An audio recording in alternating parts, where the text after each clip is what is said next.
नमस्कार दोस्तों, मैं मोनू कुशवाहा आपके अपने YouTube channel English by M K sir पर स्वागत करता हूं। दोस्तों, आज हम इस वीडियो में एज, बिकॉज और सिंस के बारे में पढ़ेंगे। एज, बिकॉज और सिंस का प्रयोग कंजंक्शन में बहुत ज़्यादा किया जाता है। इनका मीनिंग एक जैसा होने के कारण इनके प्रयोग में बहुत प्रॉब्लम आती है कि किसका यूज़ कहाँ किया जाए। आज की वीडियो स्टार्ट करने से पहले दोस्तों आइए हम थोड़ा अपने चैनल के बारे में जान लेते हैं। दोस्तों, हमारे चैनल पर इंग्लिश की जितनी भी वीडियो आएंगी वो सभी एग्ज़ाम्स के लिए सफिशिएंट है। दोस्तों, अगर आप हमारे चैनल पर नए हैं तो हमारे चैनल को सब्सक्राइब करें। अगर वीडियो आपको पसंद आए तो लाइक करें, शेयर करें। दोस्तों, इनके यूजेस को स्टार्ट करने से पहले आइए थोड़ी सी इसकी डेफिनेशन को जान लेते हैं। तो एज, बिकॉज और सिंस कंजंक्शन है जो कि किसी परिणाम को उसके कारण के साथ जोड़ने का काम करते हैं। इनके द्वारा एक आश्रित उपवाक्य यानी सबऑर्डिनेट क्लॉज की पहचान होती है। यानी कि एज, बिकॉज और सिंस ये क्या है? कंजंक्शन है और ये एक रीजन को उसके रिजल्ट से जोड़ने का काम करते हैं। ठीक है ना। एज, बिकॉज और सिंस से अगर कोई क्लॉज बन के आ रही है तो वो एक डिपेंडेंट क्लॉज बनेगी और डिपेंडेंट क्लॉज को ही हम क्या कहते हैं? सबऑर्डिनेट क्लॉज कहते हैं। इतनी सी बात क्लियर है। इंग्लिश में भी इसकी डेफिनेशन जान लेते हैं। As, because and since are conjunctions, यानी कि ये तीनों क्या है? कंजंक्शंस हैं। As, because and since all introduce subordinate clauses, यानी कि एज, बिकॉज और सिंस से अगर कोई क्लॉज बन के आ रही है तो वो कैसी क्लॉज कहलाएगी? सबऑर्डिनेट क्लॉज कहलाएगी।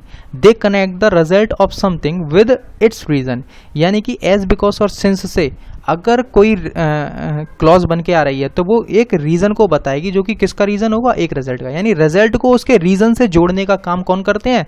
ये एज, बिकॉज और सिंस करेंगे। ठीक है दोस्तों, स्टार्ट करते हैं। पहले बिकॉज को पढ़ेंगे, उसके बाद में सिंस और एज को पढ़ेंगे। बिकॉज के यूजेस को देखने से पहले एक बार इसकी डेफिनेशन को अच्छे से जान लेते हैं। तो दोस्तों, बिकॉज की हिंदी होती है क्योंकि, जैसा कि आप सबको पता होगी। बिकॉज बोलने और लिखने में ही सिंस और एज की अपेक्षा अधिक सामान्य तौर पर प्रयोग किया जाता है। यानी कि सिंस और एज की अपेक्षा ज़्यादातर यूज़ हम बिकॉज का करते हैं। ठीक है ना। जब हमें कारण पर जोर देना होता है तब हम बिकॉज का प्रयोग करते हैं, और जब हमें कारण पर जोर देना हो, रिजल्ट पर नहीं, कारण पे अगर जोर देना हो तो हम बिकॉज का प्रयोग करते हैं। एग्जाम्पल से ज़्यादा समझ में आएगा, देख लेते हैं। आई एम आस्किंग यू, मैं तुमसे पूछ रहा हूँ, because I want to know your opinions, क्योंकि मुझे तुम्हारे विचार क्योंकि मैं तुम्हारे विचारों को जानना चाहता हूँ। तो यहाँ पर ये जो रीज़न है, क्योंकि मैं तुम्हारे विचारों को जानना चाहता हूँ इसीलिए मैं तुमसे पूछ रहा हूँ। तो पूछने से ज़्यादा मैं जोर किस पर दे रहा हूँ?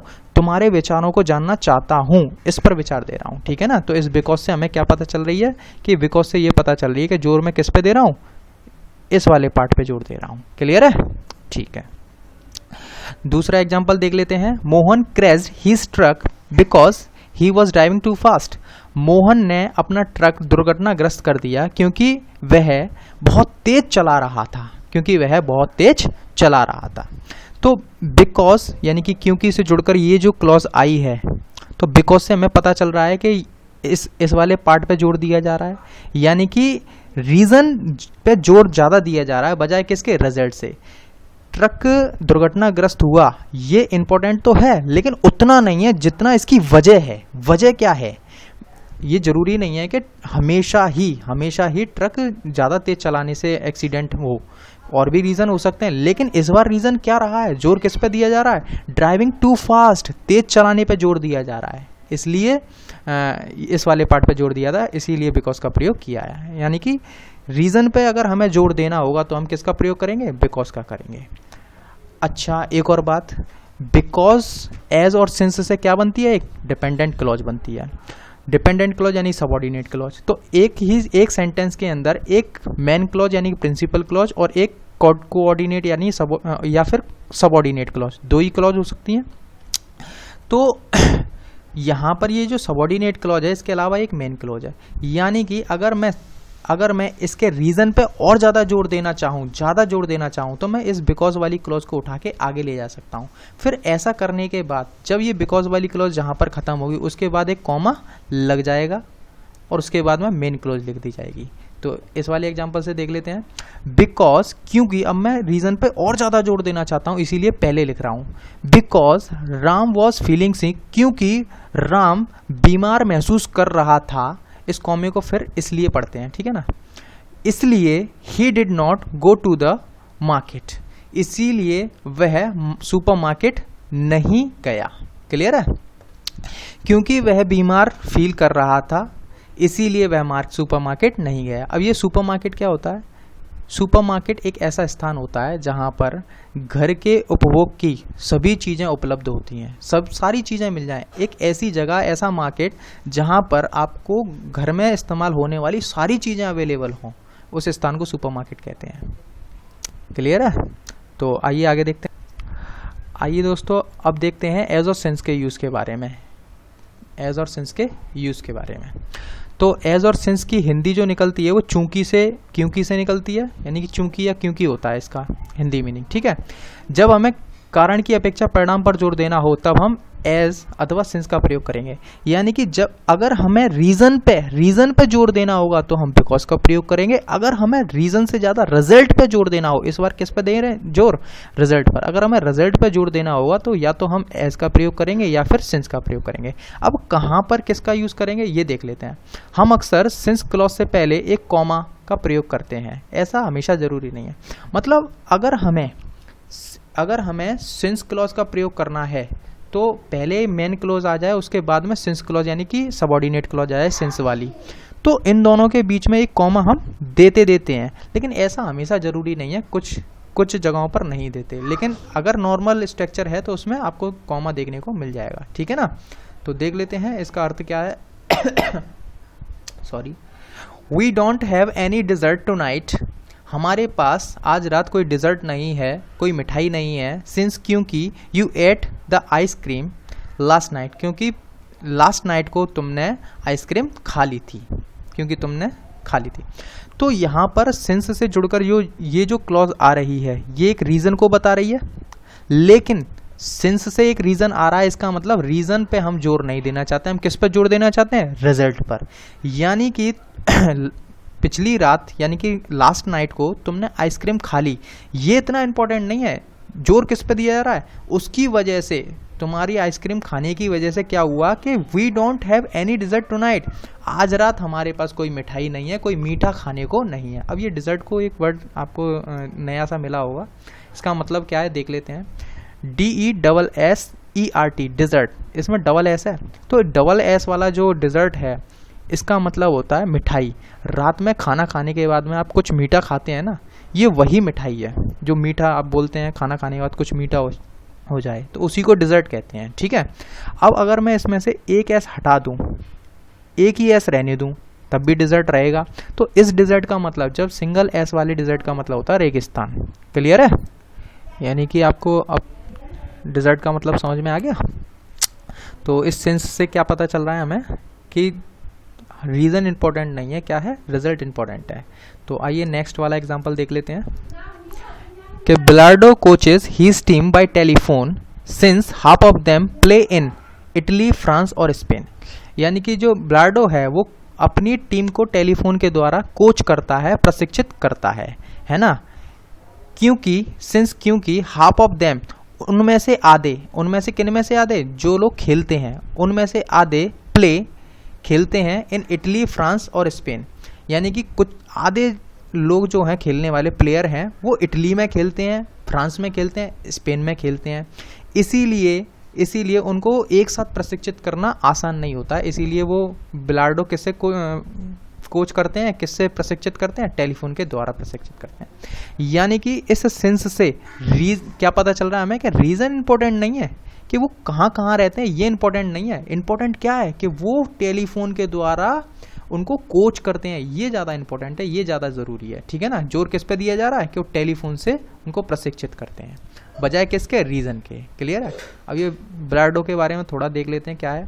बिलार्डो was the coach of the Argentine football team, यानी कि अर्जेंटीना की जो फुटबॉल टीम है उसके कोच रह चुके हैं ये बिलार्डो, और अच्छे प्लेयर भी रह चुके हैं, ठीक है ना। अगला एग्जांपल देख लेते हैं। He decided to go to the conference in Rajiv Chowk as he was in Delhi. उसने राजीव चौक में कॉन्फ्रेंस में जाने का निश्चय कर लिया। उसने कर लिया था या कर लिया, जो भी है। He decided to go to the conference in Rajiv Chowk, यानी कि उसने राजीव चौक में कॉन्फ्रेंस में जाने का निश्चय किया या कर लिया था, ठीक है ना, क्योंकि ही वॉज इन दिल्ली, क्योंकि वह कहाँ था, दिल्ली में था, दिल्ली में था यानी दिल्ली में था। तो एज के आने से एक कारण का पता चल रहा है यहाँ से, क्योंकि एक कारण का पता चल रहा है, और जहाँ कारण होता है वहाँ रिजल्ट भी होता है, एक रिजल्ट का पता चल रहा है। लेकिन एज के आने पर हमें क्या पता चल रहा है कि यहाँ पर रीज़न इतना इंपॉर्टेंट नहीं है, उसका दिल्ली में होना इतना इंपॉर्टेंट नहीं है, उस पर जोर नहीं दिया जा रहा है। जोर किस पे दिया जा रहा है कि वो राजीव चौक में कॉन्फ्रेंस में जाने का उसने निश्चय कर लिया। राजीव चौक में जो कॉन्फ्रेंस हो रही थी उसमें जाने का उसने निश्चय कर लिया था, ये इंपॉर्टेंट है, ठीक है ना। तो अगर एक चीज़ और समझना कि ये है मेन क्लॉज, ये वाली क्या है, मेन क्लॉज है, और ये वाली यहाँ से यहाँ तक क्या है, ये सबऑर्डिनेट क्लॉज है। पहले मेन क्लॉज आए, उसके बाद अगर सबऑर्डिनेट क्लॉज आए तो दोनों क्लॉजों के बीच में कोई कॉमा नहीं होता। लेकिन एज और सिंस में अगर देखें तो सिंस से पहले आ सकता है कॉमा, मेन क्लॉज फिर सबऑर्डिनेट क्लॉज, लेकिन उसके बीच में कॉमा कब आएगा, सिंस वाले क्लॉज के साथ। और कोई क्लॉज होगी तो कॉमा नहीं आएगा। अगर सबऑर्डिनेट क्लॉज को मैं पहले ले जाऊं, शुरुआत में ले जाऊं, तो सबऑर्डिनेट के खत्म होते ही एक कॉमा जरूर आएगा। जैसे कि एग्जांपल इसमें देख लो, as everyone already knows each other, क्योंकि हर कोई एक दूसरे को पहले से जानता है। फिर इस कॉमे को क्या पढ़ते हैं, इसलिए अब इसको पढ़ेंगे, इसलिए as everyone already knows each other, क्योंकि हर कोई पहले से एक दूसरे को जानता है। देयर इज नो नीड, इसीलिए there is no need for introduction, इसीलिए परिचय की आवश्यकता नहीं है, जरूरत नहीं है, परिचय देने की या परिचय की जरूरत नहीं है, ठीक है। As everyone already knows each other, क्योंकि हर कोई एक दूसरे को जानता है, इसीलिए परिचय की जरूरत नहीं है, कोई परिचय की जरूरत नहीं है। क्लियर है। अगर हम इस एज वाली क्लॉज को, यानी कि जो ये डिपेंडेंट क्लॉज है, सबऑर्डिनेट क्लॉज है, अगर हम इसको मेन क्लॉज के बाद रख दें, इस वाली क्लॉज के बाद रख दें, तब ये कॉमा नहीं आएगा, तब ये कॉमा हट जाएगा। क्लियर है। ये हर कंजंक्शन के साथ होगा, हर क्लॉज के साथ होगा। क्लियर है। आइए दोस्तों, आपके लिए एक मोटिवेशनल थॉट लाए हैं, देख लें क्या है। पानी में गिरने से किसी की मृत्यु नहीं होती, मृत्यु तभी होती है जब तैरना नहीं आता। परिस्थितियां कभी समस्या नहीं बनती, समस्या तभी बनती हैं जब उनसे निपटना नहीं आता। तो दोस्तों, आज के लिए इस वीडियो में इतना ही, और अगर वीडियो आपको पसंद आई हो तो लाइक करें, शेयर करें। अगर आप पहली बार वीडियो को देख रहे हैं तो प्लीज़ सब्सक्राइब कर लें। धन्यवाद। जय भारत, जय हिंद।